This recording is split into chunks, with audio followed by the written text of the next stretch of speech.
This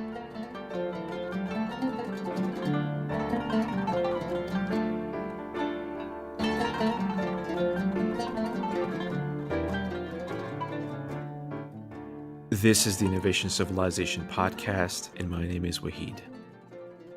Think about a palace, as I mentioned, the three continents, they are controlling everything in Istanbul. You have to make budget books very carefully. When we come to Süleyman the Magnificent time, we see a person named Matraki or Silahi Nasuh Efendi. He invented new calculation system. He put new mathematical methods, calculation, palace, state accountants. Wrote two books for clerks and state council, divan katipleri, and state accountants. Incredible. Yeah. Wow. During this exhibition, we published... And today's guest is Dr. Salim Ayduz, one of the most distinguished researchers in the very specific field of Ottoman technical and scientific innovations. Taqiyuddin was following two different schools, Damascus Astronomy School and Samarkand Astronomy School. He combined two different schools in Istanbul himself, undertook various observations of eclipses of the sun and the moon, developed new methods for observations, stars and planets and other things, substituted the use of decimally based system for sexagesimal one and prepared trigonometric tables based on the decimal fractions and determined the ecliptic degree. This is very important. 23 degree 28 minute and 40 seconds. Today it's 23 degree 27 minutes. It's very close. In terms of this astronomical research and stuff you talked about. Hüseyin Tevfik Pasha of Vidin, he was born in 1832. He wrote a book, Linear Algebra, and he was the first scholar in the history of Ottoman scientific tradition to perform such an innovative research on linear algebra and publish a book in his original field. What was the output in terms of research and innovation?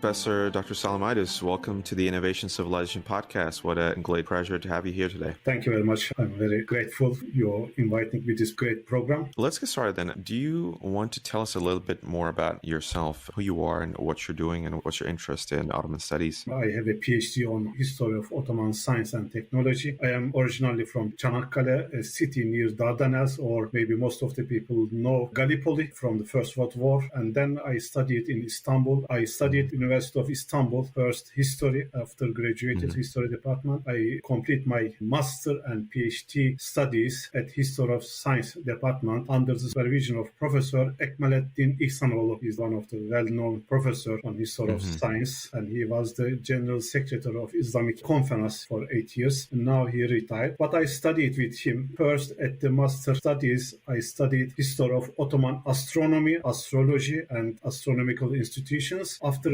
completed my master thesis, I studied history of Ottoman firearms, cannons, and cannon casting and related issues. Both my thesis unique and very original study in history of Ottomans. 2003, I came to the United Kingdom to Manchester to start a project on 1001 inventions, and in addition 1001 invention project. After that, in 2006, we started our 1001 inventions project, which is traveling exhibition. First in Manchester. After that, we went different cities of the UK. And 2010, we opened our exhibition in Science Museum in London. It was great successful. After London, this exhibition went to Istanbul in 2010 August for 8 weeks, something like this. It was the second most visited exhibition in the world after the pyramids. Incredible. Yeah. Wow. During this exhibition, we published 1001 Inventions book, which is a very well-known book on history of Islamic science and technology. Mainly contributed Ottoman science and technology for this book. That's brilliant. That's a lot of stuff. Yes, I actually came to know your works through that website and some research papers on Google Scholar as well. It's a very niche topic, I have to say. I was looking for people within that, but just for our listeners, I guess, those who don't know who the Ottomans are, it's an empire between 14th century to 20th century, tri-continental, a bit of Asia, a bit of Africa, a bit of modern day Eastern Europe, and obviously Turkey and Anatolia. Anatolia. Central Asians came from Central Asia all throughout, and then eventually different cities were a capital until they hit Constantinople, which is modern-day Istanbul. When we talk about these civilizations, like Muslim civilizations, and the innovations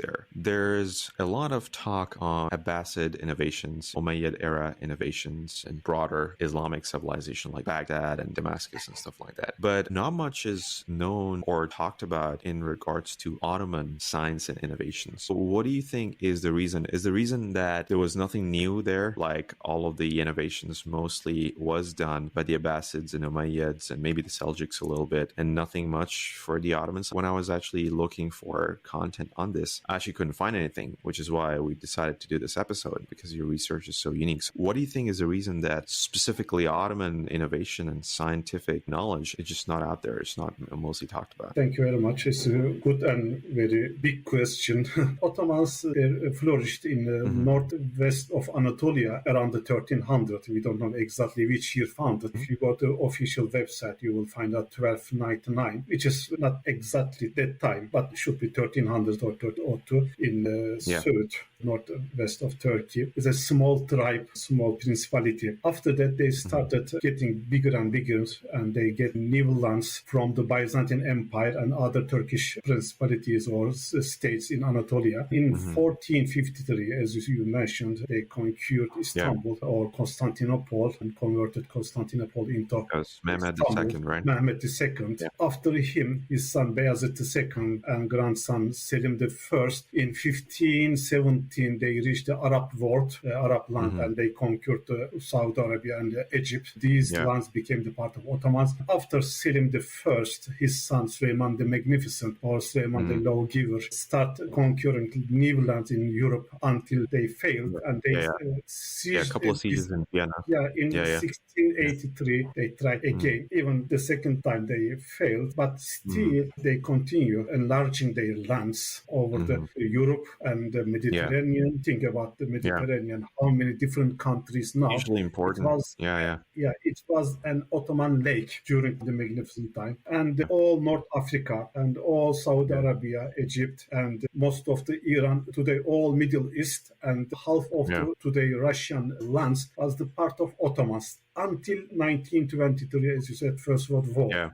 We are talking about 600 years and 3 continents, Asia, Europe, and Africa, which is in the medieval ages or New Ages. These lands, the mainly populated lands on the earth, and lots of people lives that area. So why they don't mention about Ottomans innovations and Ottoman contribution? Obviously, you are ruling these vast lands, vast population, 600 years. Can you manage ruling these people, these lands, without scientific support or without innovation or without any educational support? You can continue a couple of years, but we are talking about 600 years. Why? Because there are bias and there are different approach from the Eurocentric historical concept. Let's go together. 27th of October 1993, a lecture delivered by Prince Charles. Now it's King Charles, actually, but he was a Prince Charles. Oxford University. What he said, just one couple of sentences. He says, if there is a much misunderstanding in the West about the nature of Islam, there is also much ignorance about the depth of our own culture and civilization owe to the Islamic world. It is a failure which stems, I think, from the straitjacket of history which we have inherited. The medieval Islamic world, from Central Asia to the shores of the Atlantic, was a world where scholars and men of learning flourished. Not only men and women as well. There are women scholars as well. But because we have tended to see Islam as an alien culture, society and system of belief, we have tended to ignore or erase its great relevance to our own history. It is a great confess from one of the very top person in the West, in the UK. He talks on behalf of the all Western civilization. And he says, deliberately we ignore the Islamic world, and particularly the Ottomans. For example, I have a book book in front of me. The title Yeah. of the book, Scientists and Inventors. The Yeah. people who make technology from the earliest time to present day. The title of the book you can find anywhere. Sure. You can buy it just Sure. on something like this. It's published, I think it's 1970s, and it starts BC inventions. This book, when you start looking into pages, page 14 talks about Archimedes and his contribution to the science and technology, and page 14 and 15. And the second page is 16, jumping from Archimedes to Johannes Gutenberg until 1468, or let's say his birthday is 1400. There is no innovator or scientist anywhere. It is not correct, because when you go to Islamic world, they are in the golden age. Yeah. Although there were a lot of innovations happening in China back then. China and the Islamic world were always more successful than the West until 17th century or something, right? So you're saying that this is more like an Orientalist bias erasing a certain part of history. But even in the Muslim spaces or the Islamic authors and stuff like that I've read, the Muslim authors, even they like concentrate a lot on, like I said, the Abbasid and Umayyads and maybe the Andalus, like the Muslim rule of Spain and stuff, but a lot less on science and Ottomans. Just forgetting about the Western bias on this. What about the Eastern people? Why is there not much research on this? yeah, you are right. There are lots of studies on Abbasi time scholars, and then even in Sicily there are some number of Muslim scholars like Al-Idrisi. He made a great world map. After that, when you go to Andalusia until 1492, there are great scholars, and their contribution, because they are very close to West, they are very well known. And even Ottomans was part of Europe. The half of European lands was under the control of Ottomans until 19th century. As you said, there is no mentions from the scholars, even the Muslim scholars, they don't mention. But in reality, there are lots of innovations or contribution or different type of scientific studies. Not whole 600 years, different years we can see. At the beginning, until 1700, we can see many scholars, which most of them polymath scholars, and they are very good on different sciences, not only one science, like Taqiyuddin al-Rasit we will mention later on if you ask astronomy, on maths, mathematics and medicine, etc. In Ottoman period, inventors and scientists, we can talk all about this scholars. Yeah, we'll come to that actually. That's definitely true. How did you go about collecting and researching these works? Were you reading a lot of translations in Ottoman Turkish and then translating them into English and writing? How do you go about collecting some of these stuff? What's your research methodology? First of all, to find out the Ottoman innovations, we have to go to libraries. Unfortunately, today, only Süleymaniye Library, which is one of the biggest libraries on earth in terms of manuscripts. There are more than 100,000, maybe 150,000 manuscripts, majority of them Ottoman manuscripts. Only 1%, maybe less, studied. We know there are lots of manuscripts. It contain Ottoman contribution and written by Ottoman scholars. So far, by the studies of İrsika, Islamic Research Center in Istanbul, and Ekmed Ativisanoğlu was the director of this institution, we just prepared the catalogs of all Ottoman manuscripts, different topics. For the astronomy, 2 volume, and for medicine, 4 volume, only the catalog of this academic manuscripts, and geography and astrology different, and also music, we say, in terms of Islamic music. You see just one big volume only for Ottoman musicians, what they invented. Nobody knows. And still these manuscripts waiting there. Beside the manuscripts, different libraries in Turkey and out of the Turkey, because the Ottomans was ruling many large lands.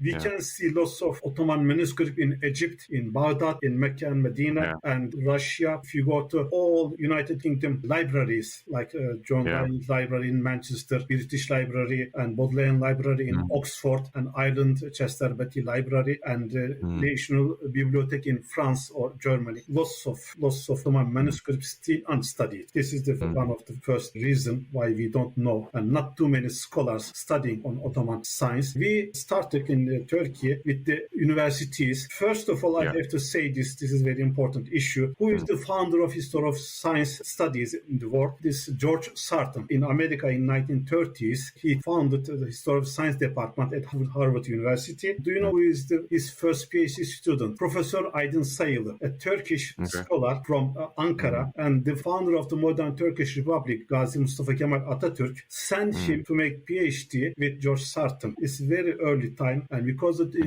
Turkish founders, the Turkish president citizens, they know we have a rich history. And he sent him to make a PhD, and he completed as a first PhD student of George Sarton, Professor Ayduz, and his PhD thesis was a history of Islamic observatories, the first time. After him, he came to Ankara and founded History of Science Department. After that, in Istanbul, also we founded History of Science Department, and now there are many History of departments, History of Science Department in Turkish universities. Yeah. But obviously, studying history of science and thinking about the innovations, inventions is not easy. You have to study Ottoman Turkish, which is Arabic alphabet. It's not easy because in Turkey, after 1928, it's not allowed to study Ottoman Turkish. We just started recently. And beside the libraries, there are more than 1 or 2 million documents in Ottoman archives because most of the time, the manuscripts are not sufficient to find out the reality what happened. For example, if we talk about the Takiyuddin Rasid and his observatory in Istanbul, which is the last great observatory of the Islamic civilization, they founded in 1577 and they destroyed 1580. And we don't know exactly what happened and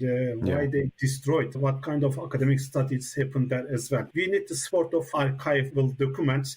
There's lots of archives which are still untouched, you're saying, and needs more research. I want to shift gears a little bit, and since we already touched on this a little bit, let's talk more about what were the specific areas of scientific inquiry within the Ottoman Empire in the 600 years. So let's start with astronomy. I know that a lot of kind of astronomy was done during the Abbasids and the Umayyads, and the stars, and like a lot of the stars I know, they're just like Muslim names because of the fact that, a lot of them were founded during that period and stuff like that. Tell us more about how do things work in astronomy, or the advances that were happening in Ottoman lands when it comes to astronomy. Ottomans were very successful on astronomy as well. I also studied this sort of Ottoman astronomy in my obviously, as we said before, Ottomans was the continuation of the previous Islamic and Turkish states, and they are not just flourished from nothing. And there is a tradition, Emevids, Abbasids, Seljuks, and Anatolian Seljuks, and then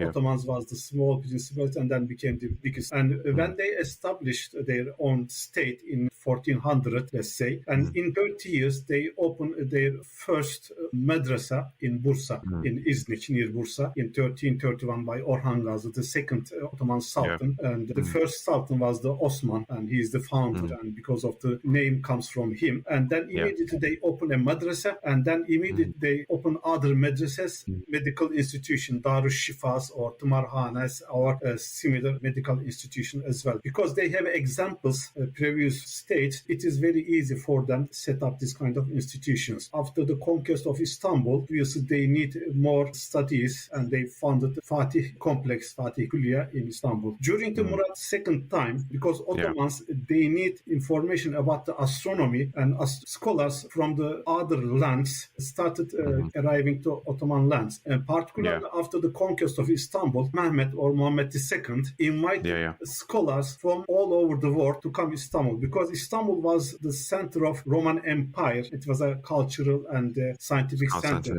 But after the Crusades in 1204, Istanbul was destroyed and looted. Everything valuable in Istanbul looted by Crusaders. When Muhammad II conquered Istanbul, he found almost nothing except Ayasofya and a couple of churches and other nice things. I started setting up new institutions and started inviting the scholars from all over the world, not only from the Islamic world, from the West, but from Italy as well. And they invited Ali Kushchu from Samarkand to study astronomy and mathematics in Ottoman lands. After that, Fethullah Shirvani and other scholars also arrived, and they started a nice, fresh scientific atmosphere in Istanbul. Obviously, when they conquered new lands, they need some timekeepers, and they found a small building next to every mosque to calculate prayer times. To educate these people, these timekeepers or munajjims or astronomers, they need an institution which is, we say, chief astronomership founded during the Beyazıt time, Beyazıt the second time, or Süleyman the Magnificent time. It is the first time in Islamic civilization an institution founded by Ottomans, by Muslims. Before the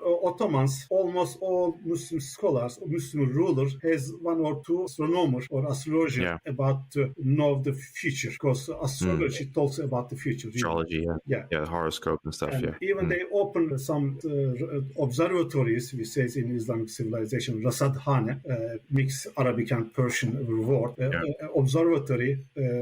Nasruddin Tusi, during the Hulagu time, founded an observatory in Meraga.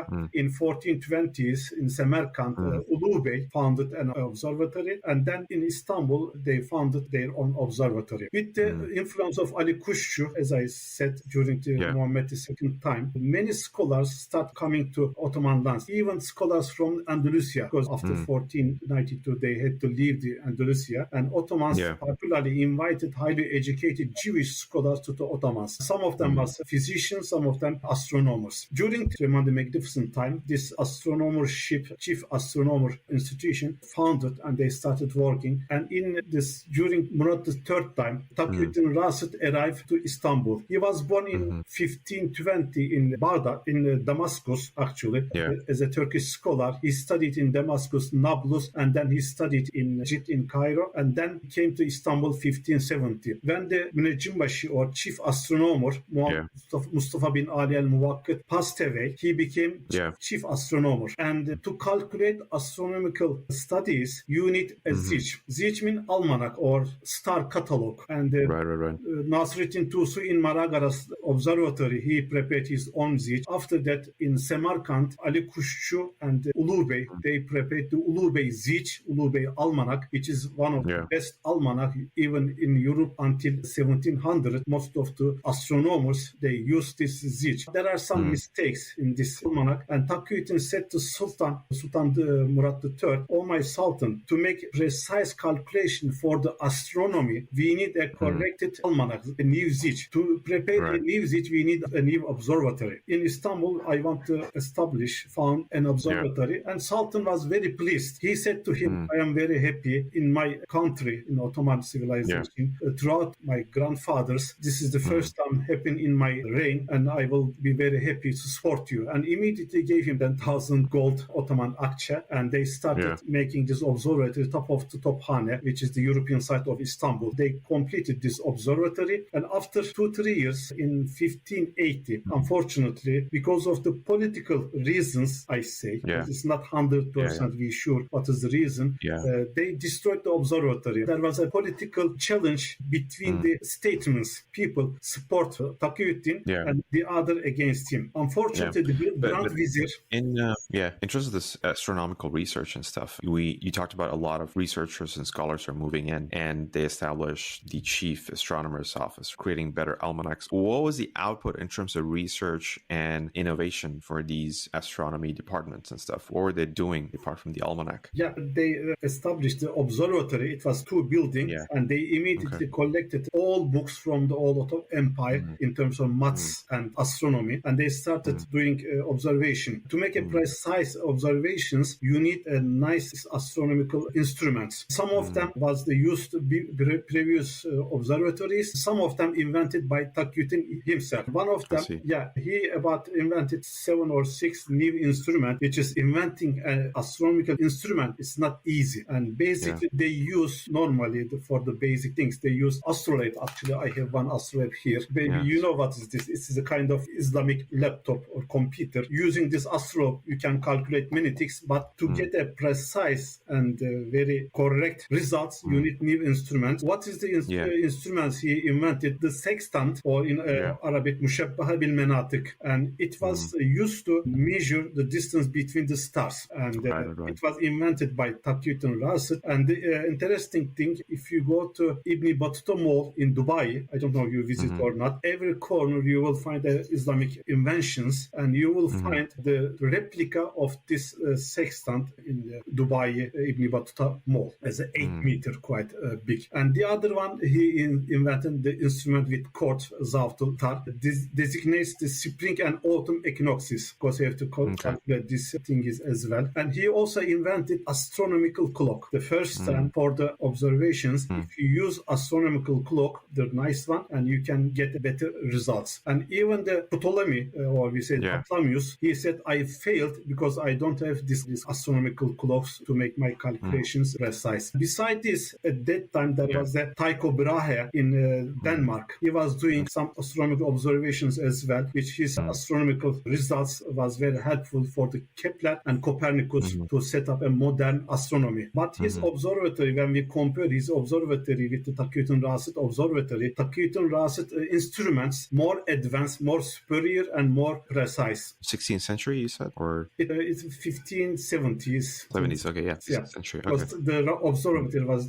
destroyed in 1580. You're saying basically these are quite advanced astronomical instruments compared to that time, it was, anywhere in the world. Exactly. At that time, as I said, Takuytun-Rasit observatory was the superior than Tycho Brahe observatory in Denmark. But unfortunately, Takuytun observatory couldn't continue to complete his observations, because to get a results, what you need to complete a almanac to Zich, you need at least 32 years observations. While one cycle of the Saturn, you have to complete during the cycle of Saturn. So did he die before that?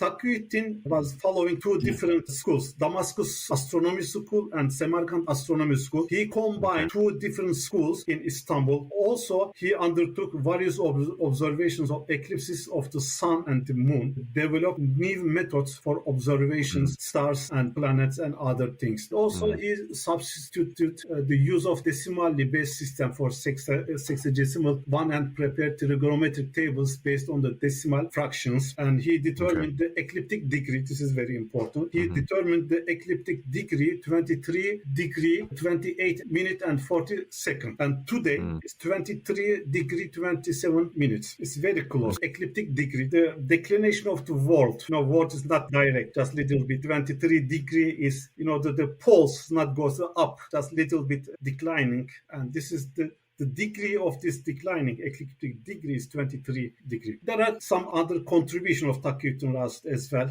but not only himself. The other Müneccimbaşıs or chief astronomers, they did some contribution as well. But after the 16th century, the European science and technology in general started improving and superioring. Then Ottomans, they couldn't continue, because when Ottoman Sultan allowed to destroy his observatory, after that, not too many people wanted to study astronomy. Study astronomy. Right. Okay. Yeah. And we'll come to the European Renaissance and Enlightenment. And after that, let's shift to mathematics. I know that you wrote a lot on Ottoman mathematics and linear algebra. I think you've got some contributors and then some innovators like Hüseyin Tevfik Pasha. I was reading about it when you wrote. Do you want to walk us through what were the unique mathematical contributions for the Ottomans? Yeah.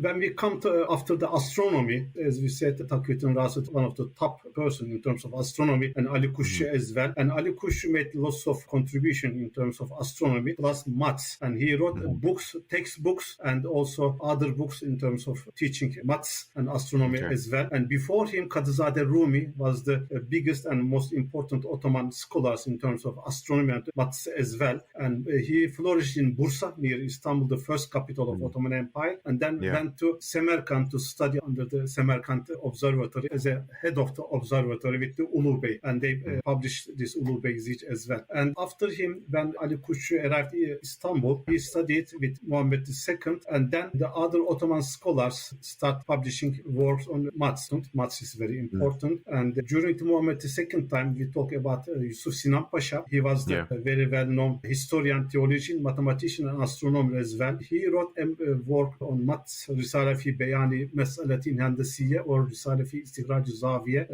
blah blah, quite very long name of his books. And after that, Mirim Çelebi, he prepared some books on the maths as well. And beside the Muslim scholars, during the Muhammad II time and Beyazıt time, there was a Jewish mathematicians, and he wrote a book. The name of the book, Sefer HaMishpar, Book of Number. Mizrahi learned decimal fractions from the Istanbul mathematicians and was a link between them and the mathematicians of the Western Europe. And he also wrote a book, a commentary on Euclid's mathematics. Obviously, to make a calculation and account book in Ottoman palace, think about a palace as a mentioned the three continents, they are controlling everything in Istanbul. You have to make calculations, budget books, annual budget books very carefully. When we come to Süleyman the Magnificent time, we see a person named Matraki or Silahi Nasuh Efendi, and he invented new calculation system, and he put new mathematical methods, calculation the palace accountants, state accountants, and he wrote two books for clerks and state council, Divan Katipleri, and state accountants. He's a big scholar, not only maths, and he also wrote other books in terms of history, geography, and astronomy as well. And I don't want to say the name of the books, quite too many. Taqiyuddin Rast also wrote books on astronomy, and the other one, Gelenbevi Ismail Efendi, he was born 1730 and passed away 1790. He was one of the biggest Ottoman mathematicians, and he was also teacher at Marine Engineering School. During that time, a spoiled French engineer came to Istanbul to visit, and during reign of Sultan Abdülhamid I, and he said, he was claiming that nobody knows logarithm in Istanbul. So logarithm is a new not too many know. When they heard what he says, they took him to Gelenbevi Ismail Efendi, and he gave him a booklet about the algorithm and give him with putting him down and have a look, you will understand or not these problems. And after a couple of days, he come back to visit him, and he found a booklet written by Gelenbevi Ismail Efendi in a couple of days. And he's shocked how come an Ottoman scholars know the logarithm, even solve the problems and explains which he doesn't know. And after that, he said to interpreter about the Gelenbevi, if that man were in Europe, he would be worth his weight in gold. And very important. But in Ottoman time, the scientific studies was declining, and they didn't understand exactly. For these mathematical scholars and stuff, were there any unique contributions to the world in terms of maths, any functions or any sort of algebra? Hussein Tevfik Pasha of Vidin, and he was born in 1832. He wrote a book, Linear Algebra, and he was the first scholar in the history of Ottoman scientific tradition to perform such an innovative research on linear algebra and publish a book in his original field. It was first published in 1882 and then again in 1892. First published in the United States and then in 1892 in Istanbul. And this book couldn't pass until 1920s. He was the pioneer and innovative book in terms of maths. Not only this, there are too many Ottoman scholars, mathematical books they wrote and still in libraries, and we don't know their level. But end of the day, for example, if you go to Istanbul, you will find out lots of Ottoman mosques, quite big and very good shape. And do you think they make these giant buildings without maths, without advanced maths? And this kind of things shows they know maths very well. Architecture, geometry, and this kind of things.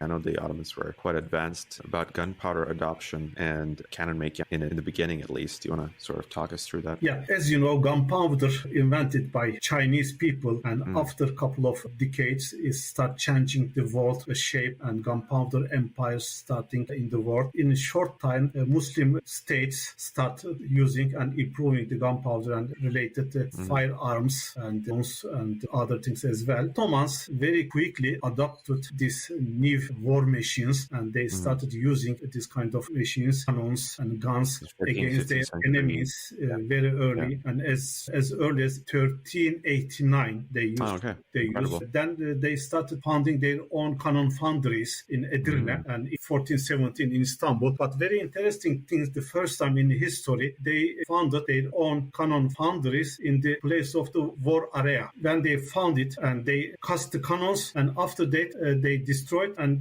they go another place. This is the very first transferable, we can say, foundries invented by Ottomans as well. And in 1417 in Istanbul, Tophane-i Amire, the royal cannon founded by Mehmet II, after him, Süleyman the Magnificent enlarged it, and it became the biggest foundry in the world. Every year they were producing, casting more than 2,000 cannons in this factory, which is the first time in the world this factory founded by Ottomans. Europeans couldn't do similar things. All cannons was making by royal cannon founders in this foundry. When they founded the cannons, they were transporting these cannons using by ships, because the cannon foundry was the seaside. Using this, they were delivering these cannons every corner of the world, of the Ottoman lands and Ottoman castle as well. And as I mentioned, they also invented a number of different and new type of cannons. One of these cannons invented by Ottomans and casted by Ottomans in 1463, casted by Ali, Ottoman gun makers, still in Fort Nelson Museum in Portsmouth in south of. And I think the initial cannon maker for Mehmed II was a Hungarian person, right? This is very interesting. The Urban, we say. Yeah, and when Muhammad II preparing conquest Istanbul, he needs large cannons, but he has limited cannon makers. Same time, this Hungarian cannon maker came to Byzantine Empire, and he offered his service to the king of Byzantine Empire, but they cannot afford his payments. They said, we can pay you just a little bit. Then he went to Ottoman side and he offered his service to Sultan Mehmed II, and Mehmed gave him 4 times bigger than what we expect. Then they cast a new type of giant cannons, and they moved in front of the Istanbul walls, start using, and they destroyed some walls as well. So one of the first examples of a big military contract. Also during the conquest of Istanbul, Mehmed II himself first time start using mortars, hitting the unseen targets behind the walls. And the first time, this is also the mortars inventions of Muhammad II himself. After that, they start using different type of cannons, and still you see different museums. For example, still when you go to Tower of London Museum, when you enter, you will see the cannon at the gate. This is an Ottoman cannons casted during the Süleyman the Magnificent. Not only casting methods of cannons, because Europeans learn how to cast cannons from Europeans, and the other important things, how to use them. This is also Ottoman inventions. They use different methods to destroy the enemy, and were very successful. Ottomans were using quite big cannons in the 16th, 17th centuries. The war strategies and methods changed. They need small size of cannons, but Ottomans, they couldn't adapt small size cannons. European, they start producing, casting small size and more effective movable cannons, and they destroyed the Ottomans. When you go to Paris, if you have a time, try to visit military museum and in the middle of the Paris. When you enter the museum, you will see right and left hand side more than 20 cannons. All these cannons captured by Ottomans, and they are displaying these cannons, only Ottoman cannons, not other cannons. When you enter inside the museum, there are lots of better cannons, but they deliberately display the Ottoman cannons to show their superiority. That's quite interesting. Let's shift gears a little bit. Do you want to walk us through or just list down the notable innovations in the rest of the scientific and innovation landscape within Ottomans? One of the most unique innovation narrated by Evliya Çelebi, the most famous Ottoman traveler. Reading his book, actually. He has a book, 10 volumes, and it is a unique book. He mentions lots of races like Ibn Battuta, and he was a great traveler as well. In his book, he mentions 2 inventors. First, Lagari Hasan Çelebi. In 1633, during the celebration of the Sultan's daughter's birth time, Lagari put a 7-winged rocket behind him and propelled 50 okka or 163 kilogram of gunpowder and ignited. Before he ascended the sky, he came in front of the Sultan Murad IV, because of his daughter's celebrations, and he said, "Oh, my Sultan, I am going to talk to Jesus. Do you want to say anything to him?" He said, "Say my salam." He went up about 250 meters, and then using the parachute, he jumped into the sea. This invention is the first manned rocket in history. First experience happened in Istanbul in 1633. And the other things just before him, another Ottoman scholar, Hezarfen Ahmet Çelebi, maybe you heard, using eagle feathers, he flew from Galata Tower from the European side to the Anatolian side, about 4 kilometers, which is the first time. Actually, the first one, Abbas ibn Firnaz in Syria. We talked about it in the previous episode. He wasn't successful, but the fan Hüseyin Çelebi was very successful, and he landed quietly, and the Sultan rewarded him as well. But he said, "This man is very dangerous for me because he can fly over my palace and he can cause some problems." And then he sent him exile to Algeria as well. Also, we can talk about Ottoman innovation. For example, Sinan, the architect. He is one of the biggest architects on history. and he was born 1489 and passed away 1588, which is 99 years old. During his lifetime, he's a palace architect, and he made about 400 buildings, bridges, mosques, and madrasas, etc. One of them is the most famous mosque, Selimiye Mosque in Edirne, not Istanbul, in Istanbul, Süleymaniye. It was also amazing one. And Selimiye Mosque, the minarets, if you see, they are very thin, tallest minarets in Turkey, earthquake-defying minaret in the whole of Turkey. And Edirne is one of the earthquake zone, very strong earthquakes happen, but minarets still there. There's 3 balconies. Each balcony you go different door and different stairs, like a scroll. It is also his invention. He also invented in Süleymaniye Mosque, interesting thing, when you go to mosque today in Istanbul, you will see top of you the candles and also the other things, lamps as well. They are all causing the smoke. There are more than 10,000 people inside, and it's pollution, caused the pollution, and all these smokes goes to the top of the mosque and destroy. He invented a way to collect all these suits in one place. At the top of the main entrance, there are 4 windows. All this smoke goes through these 4 windows into a room. They collect them and make them the high quality ink for writing the book. And the other Ottoman inventor we can talk about now,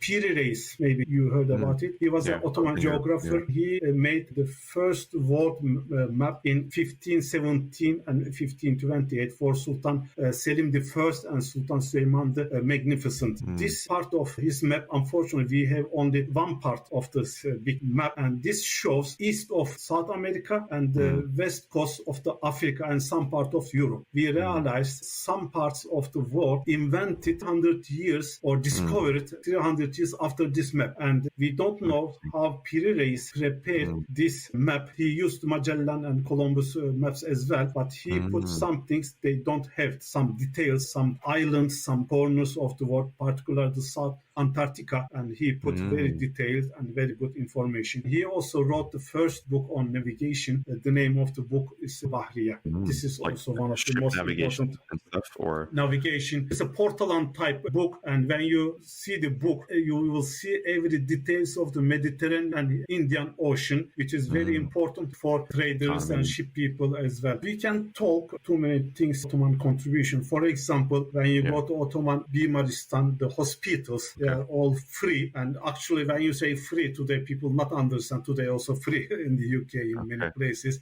But in the medieval age, at that time, there is no concept of hospital. And when the patients go to hospital, if they need, they can stay free a couple of days until they heal. And they get medications free. When Süleyman the Magnificent made his complex, Süleymaniye is unique in the world, mosque in the center and the madrasas around him, and the social complexes, social buildings like social kitchen, hospital, primary school, etc., library, they are around the mosque. One of the most important things, innovations, first time in 1555, he founded medical madrasa, part of this complex. Next to him, there's a hospital, which students in the morning, they can get a practical education in the medical madrasa, and afternoon for practic, they go to Darus Shifa hospital, which is the first time in history this happened in Süleymaniye Mosque. And also in Istanbul, and also particularly in Edirne, Beyazıt the second Darus Shifa hospital, we see they healing the mad people using musics, different kind of musics and water voice, which, if you go to Europe in the medieval age, they were killing the mad people or mental illness people because they say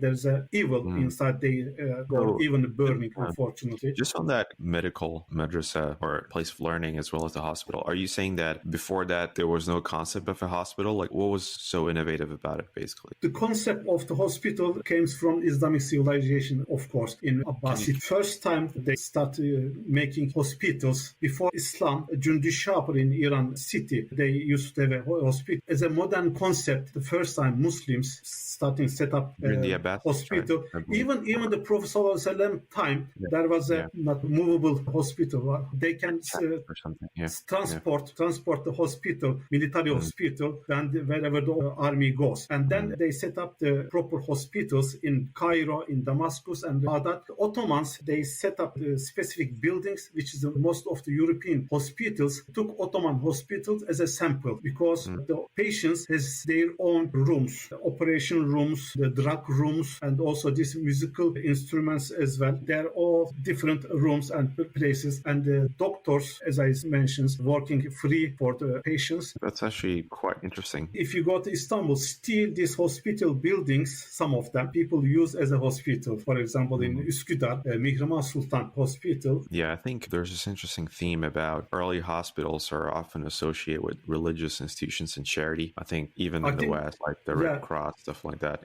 very Christian missionary sort of hospitals as well. Before the Ottomans as well, all these institutions, scientific institution, medical institution, astronomical institutions, or libraries or madrasas supported by Vakıf charities. They don't need any income or budget problems. Like trust or something in the UK. That's quite interesting. Yeah, I can see that Romans also had a concept of some sort of hospitals. They used to call it valutudernia, to care for soldiers mainly, like you said. But I think it was the Middle Ages, like the Islamic civilizations, which created the concept of the specialized hospitals, right? For systematic training of physicians and medical schools. And obviously with the kind of Enlightenment, the specialization became much, much more in like 18th, 19th, and 20th century. Thanks for the very comprehensive idea about the different Ottoman innovations that were there. You're a professor of a history of science, that's your specialization. One of the key things that happened in around the 17th, 18th century when it comes to science is the Industrial Revolution that started in Britain, moved towards France and all around Europe as well. It seems like the Ottomans completely missed out on this very important scientific revolution, the Industrial Revolution. What do you think were the reasons that the Ottomans couldn't take advantage of this sort of thing? Because they were the first to adopt a lot of new practices before, right? Like you said, the hospital system, the astronomy, even the gunpowder stuff, like the Mughals and the Ottomans in the first Islamic gunpowder empires, right? What is the reason that they completely missed out on Industrial Revolution, basically? Yeah, it's a good question. As I mentioned at the beginning, Ottomans was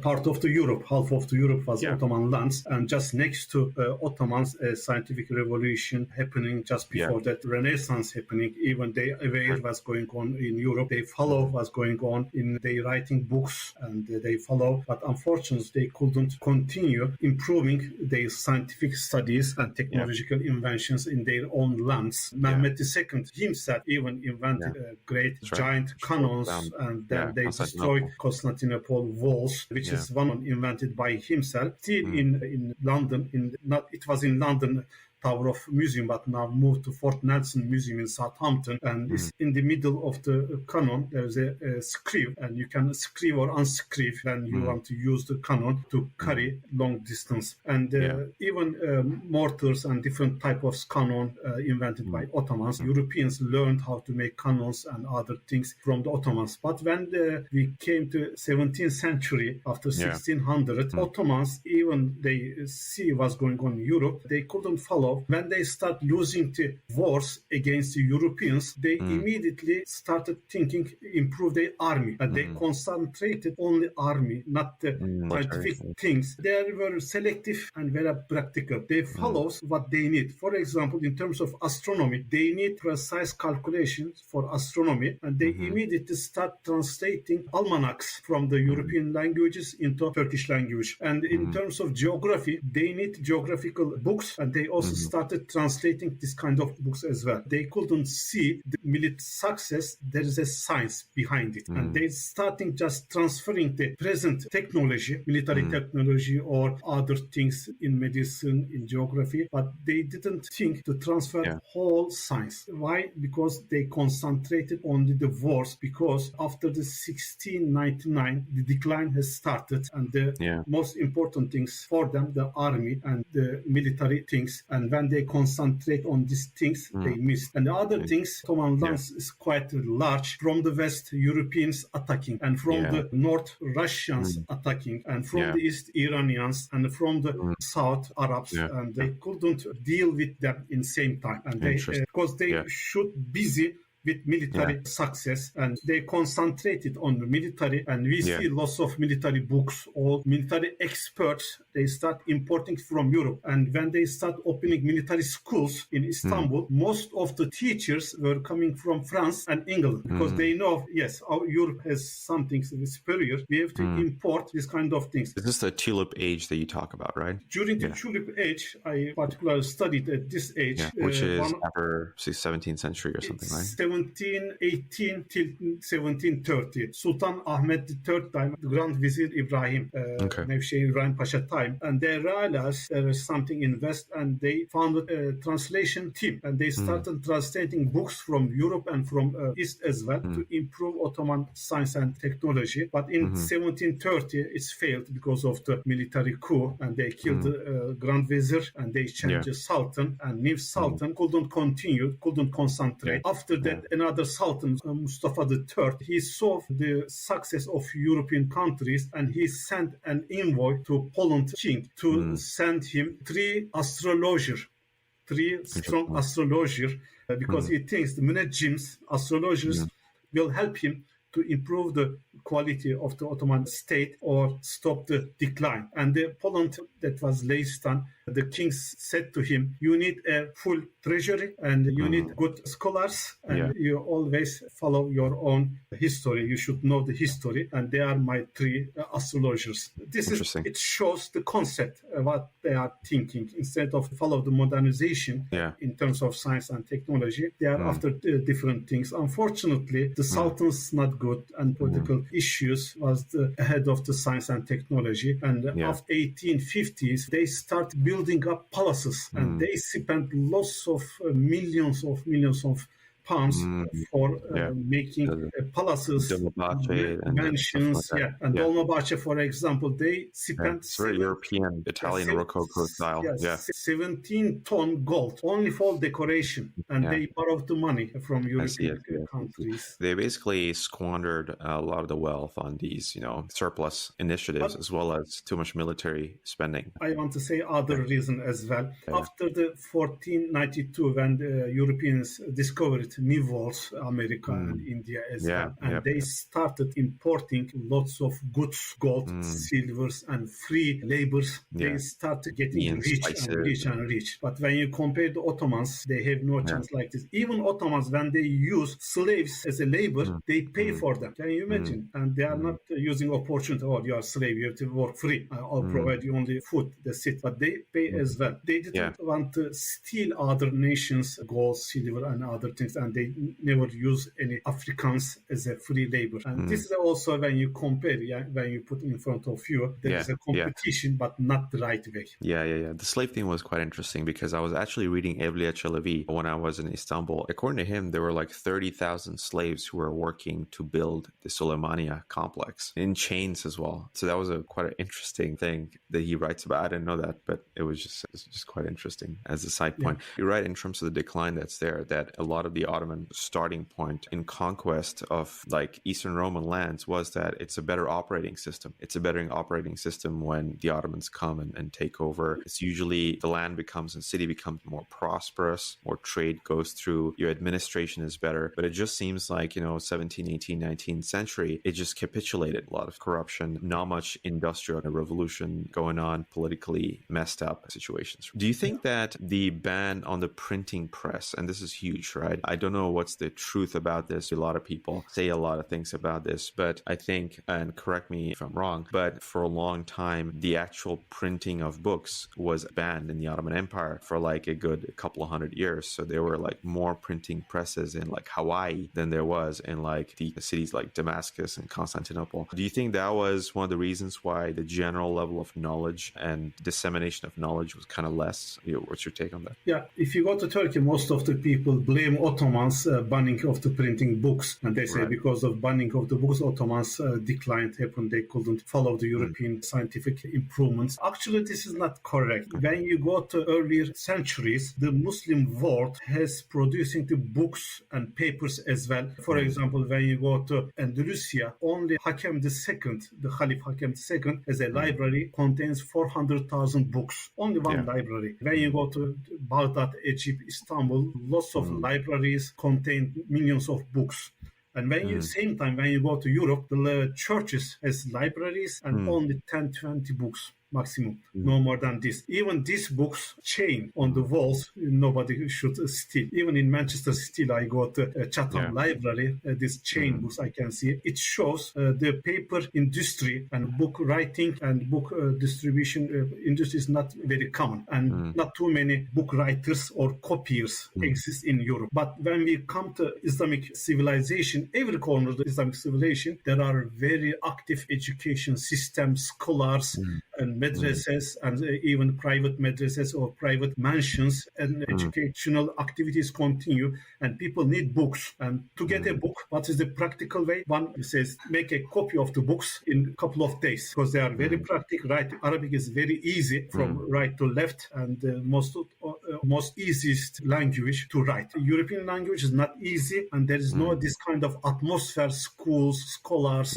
and active environment to produce books and things. When we come to Istanbul, for example, only in Istanbul there are more than 10,000 book copies. They are making books very easy way and very high quality. Printed books are not very good quality and not big demand, and there is no paper factories as well. Anyone need any book, ask the booksellers or anyone. The book is available. If the book is available for people who need, what is the point printing or not? When we come to 1729, during the Tulip period, they established the first printing house in Istanbul, and they started printing. But there's the Mutafari press, right? Yeah, when they print, not too many people interested, because printing book is not very good quality and expensive, and the other hand copy manuscripts are cheaper and more nicer. Even a couple of decades, they stopped printing books and they started again. Obviously, printing is more practical, more important, but in Ottoman people, not too many people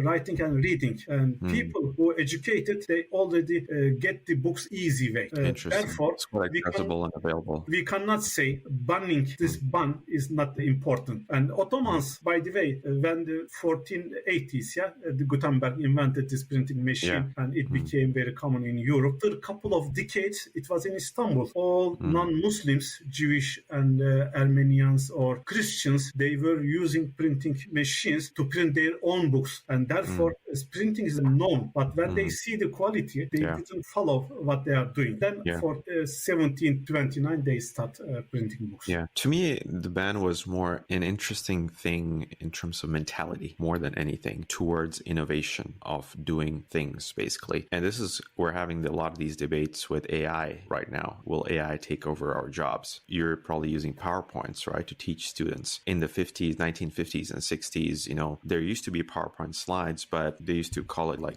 slide makers. They would actually write the slides and put huge landscape kind of slides. It was a whole industry. It was like a job, the industry of image makers or something like that. They used to be called in the US. And obviously once PowerPoint came about, no one employed those people who used to write, you know, using the hand, create slides and put one slide over the other and stuff. We just use PowerPoint, right? To me, it's quite interesting that these technologies, once they start, yes, they're expensive at the beginning, but eventually the unit cost goes down. You can print much more books in small amount of times. For me, more than anything else, it was just a mentality that was quite interesting, that why would they sort of ban an innovation technique to disseminate more books? But yeah, that was just an interesting thought experimentally. Yeah, when we look this banning, also using new machines, in general, Ottomans open for all inventions, and they are not closed. They easily accept everything. But in some point, in some periods, they were very against these things. As I mentioned, they destroyed their own observatory. They were very happy. Sometimes also this Hazarfen and Lagari Çelebi experience, quite very important, very good. They were not interested. They couldn't see the benefits of this flying machine and also the manned rocket. They start using very late. And the adaptation of the European science and technology in Ottoman's lands is going up and down, as I mentioned. Not always open. And it depends on the mentality of the scholars and the scientists and statesmen keep changing. That's quite interesting. We're coming towards the end now. One of my last questions that I was thinking about was that for our listeners, who is an Ottoman author on this topic, basically, that you would recommend to read from history just to know about Ottoman science innovation? Ottoman science and innovation. Yeah, mainly we can read Aydın Sayılı. He is the starter and the main scholar, but it is not easy to find his books. And most common books and articles you can find that Professor Ekmelettin İhsanoğlu is my supervisor. Any critical scholars you would recommend reading, Ottoman scientists from before or innovators from before, that you'd recommend people learn about? We can read Katip Çelebi, used to live in 1650s, one of the most prolific and polymath scholar. He published very important books. He was aware the West and East as well. And he realized what's going on in the West, and he was criticizing Ottoman scholars and Ottoman system and Ottoman statesmen about the new sciences and technology in the West as well quite early, but he knows. And during the Tulip period, 28 Mehmet Çelebi is one of the ambassadors of Ottomans to France, and his writings and his memory is also very important. This kind of scholars we can talk. And Salih Zeki, he is the first historian of science of Ottomans, published lots of books on Ottoman history of science and technology, quite large encyclopedias as well, and we can read. And also Süleyman Sudi Efendi, he wrote the first book on history of astronomy, and I published actually this book in Turkish language, and this is also important, you can read. And this kind of books you can talk about. Brilliant. Well, with that, we'll wrap up the episode. Thank you very much, Dr. Salim, for joining us, and all the best with your future research, and hopefully hope to have you again. Okay, thank you very much. Thank you. Thanks a lot. Brilliant. Thank you very much for listening to the Innovation Civilization podcast. If you love the podcast, please subscribe on all major platforms, as well as please share it with your friends and family. Thank you very much for listening, and see you soon for the next episode.